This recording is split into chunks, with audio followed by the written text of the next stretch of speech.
Sa iba pang balita, ipapareview ng Nevada State Athletic Commission ang kontrobersyal na resulta ng bakbakang Manny Pacquiao-Timothy Bradley noong linggo. Pagpapaliwanagin ng tatlong hurado, kaugnay sa naging desisyon nila sa laban. Balitang hatid ni John Consulta.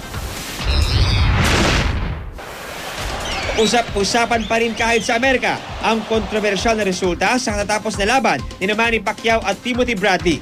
Pero para kay Pacman, tapos na ang laban at wala na raw dapat ipaghimutok. Sa mga magsasabi na ano kaya nangyari kay Manny kung kailan siya napalapit sa Diyos, saka pa siya pinatalo. God has a good plan. There's a purpose for that. So, huwag tayong ma-discourage.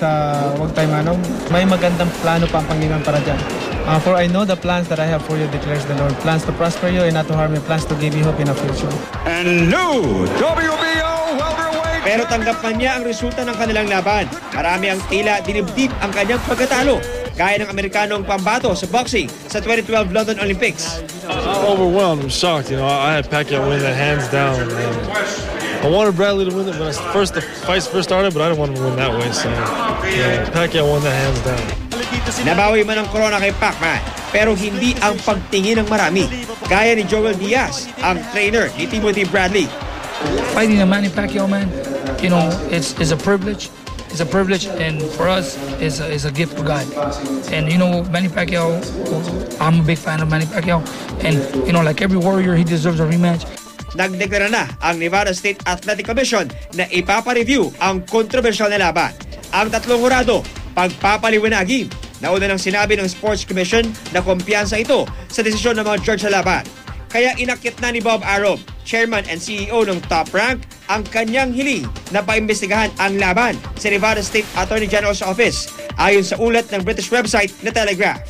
Pahayag ni Arum, ito lang daw ang paraan para manumbalik ang tiwala ng publiko sa larong boxing.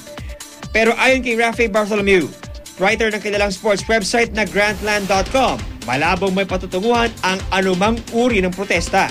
The Nevada State Athletic Commission is the commission that hired the judges, so I don't know exactly what is going to come out of that investigation. Di pa rin daw makapaniwala ang mga kapwa niya sports writer dito sa Amerika sa naging resulta ng laban. Throughout press row, everyone turned around and was like, "What did you have it? What did you have it? Did you have it?" And like people were standing up and saying, "Did anyone have Bradley winning?" And no one would stand up and say yes. John Consulta, GMA News.